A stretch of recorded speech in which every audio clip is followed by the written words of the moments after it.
Jumpa kembali di seri Microcredential Data Driven Policy Making.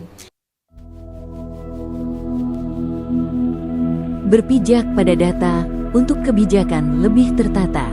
Di pertemuan sebelumnya kita telah belajar bagaimana membentuk segmen data menggunakan K-means clustering, dan hari ini kita akan lanjut menggunakan alat bantu yang tak kalah penting di dalam proses perumusan kebijakan, yakni decision tree atau yang biasa disebut sebagai pohon keputusan.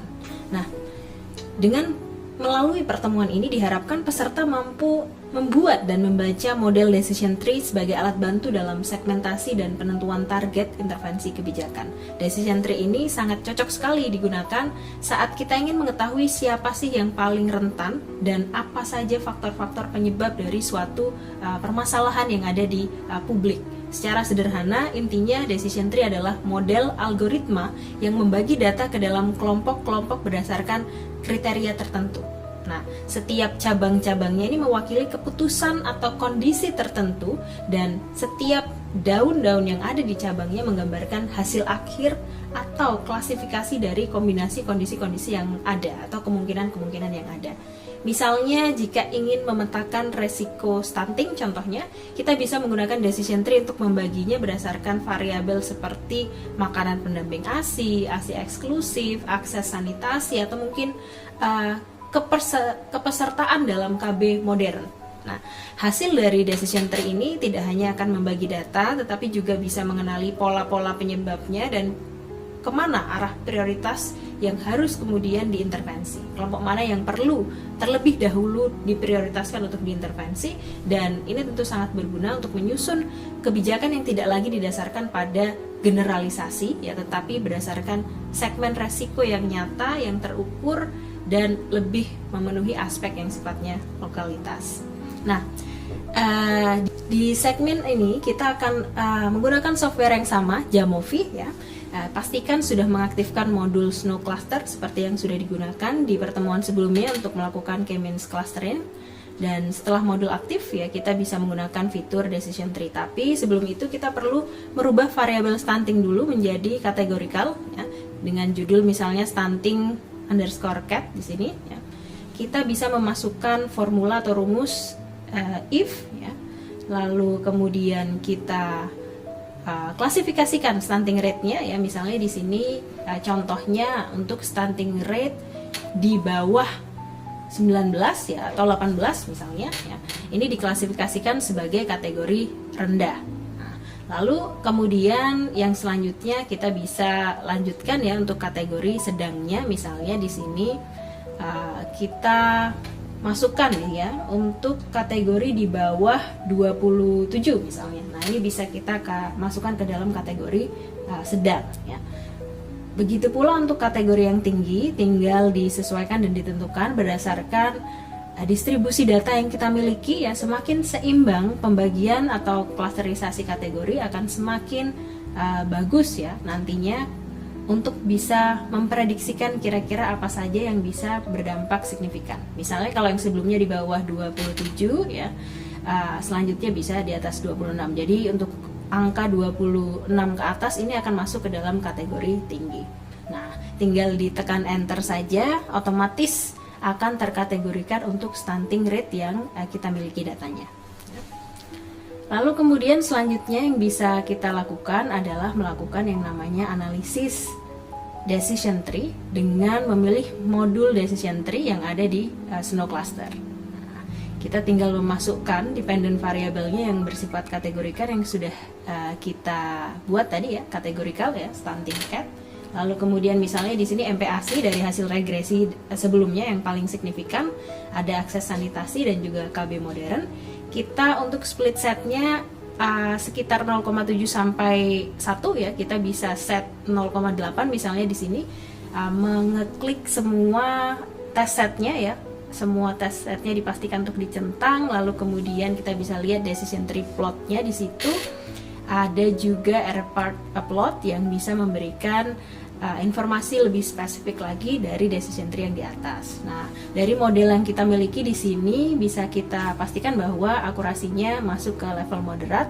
Ini bisa kita modifikasi tergantung dari kategori tadi. Misalnya kalau untuk 18 ya, kategori rendahnya masih kurang terklasifikasikan dengan baik, bisa kita pindahkan seperti itu. Bisa kita gonta-ganti sampai kita menemukan kombinasi kategori yang pas ya. Ini bisa kita lakukan karena ada beberapa kategori yang misalnya memiliki jumlah sedikit, yaitu bisa mempengaruhi hasil dari decision tree kita. Nah, kalau kita rasa sudah masuk di angka moderat, jadi sekitar 0,4 ke atas ya, kita bisa finalisasi saja decision tree-nya. Tapi kalau masih di bawah itu mungkin perlu kemudian ada kombinasi.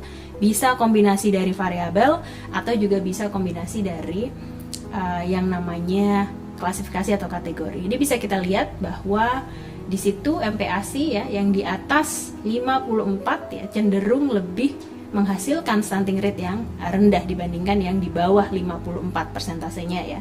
Begitu juga akses sanitasi yang di atas 82 cenderung lebih rendah dibandingkan yang di bawah 82. Di air part fault kita bisa melihat ya di sini yang lebih spesifik lagi untuk klasifikasi rendah, sedang dan tinggi, di mana di situ terlihat karakteristiknya bahwa yang rendah biasanya akses sanitasinya lebih baik ya, percentage rate untuk KB modernnya lebih baik dan juga MPAC-nya lebih baik. Sedangkan kalau untuk yang tinggi biasanya jauh lebih buruk angkanya ya.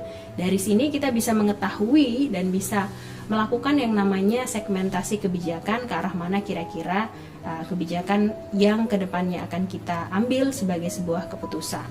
Nah, decision tree ini memang sangat-sangatlah penting di dalam proses perumusan kebijakan, dan decision tree ini bisa mengklasifikasikan itu tadi ya, eksperimen kebijakan. Misalnya ketika kita ingin menambahkan variabel baru atau mungkin kita ingin mengubah batas kategori, struktur pohonnya bisa berubah dan bisa disesuaikan. Ini berguna sekali untuk menguji yang namanya kita sebut sebagai dampak dari skenario kebijakan yang akan kita putuskan. Nah, tentu hasilnya pasti akan sangat-sangat berbeda dengan membuat skenario kebijakan tanpa data. Akan jauh lebih cepat dan akan jauh lebih berbasis bukti. Nah, decision tree ini ideal untuk skenario yang misalnya ya kita memiliki data yang sangat-sangat kompleks ya, ada banyak sekali variabel di dalamnya, lalu kemudian penentunya itu tidak hanya dari satu aspek tapi minimal dari 2 atau 3 aspek. Ini akan sangat ideal ya.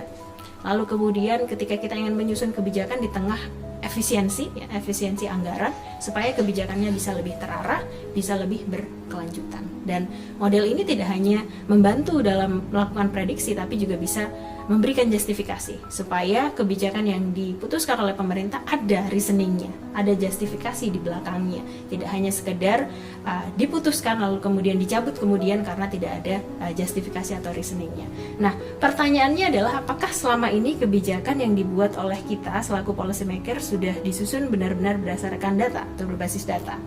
Nah, itu yang kemudian bisa menjadi refleksi yang bisa didiskusikan di forum diskusi. Dan bagaimana kita bisa meningkatkan akurasi, efisiensi program melalui pendekatan-pendekatan seperti ini menjadi sangat-sangat penting, dan jawaban dari pertanyaan-pertanyaan itu akan membawa kita pada kebijakan yang lebih tepat sasaran. Dan dengan memadukan pendekatan clustering ya, dan juga decision tree ya, di pertemuan kali ini, itu akan menjadi alat yang sangat melengkapi sekali. Satu bisa mengelompokkan berdasarkan klaster, satunya lagi bisa untuk memahami dan menargetkan intervensi spesifik. Dengan ini, data bukan hanya sekedar kumpulan angka, tapi bisa menjadi kompas dari kebijakan bila kita bisa membaca dan mengolahnya dengan tepat. Data yang baik tentu akan membawa kejelasan akan keputusan, dan kejelasan adalah awal dari keputusan yang lebih baik. Jadi mari kita bangun kebijakan yang lebih inklusif, adaptif, dan berbasis bukti. Sampai jumpa di pertemuan berikutnya. Akhir kata, berpijak pada data untuk kebijakan lebih tepat.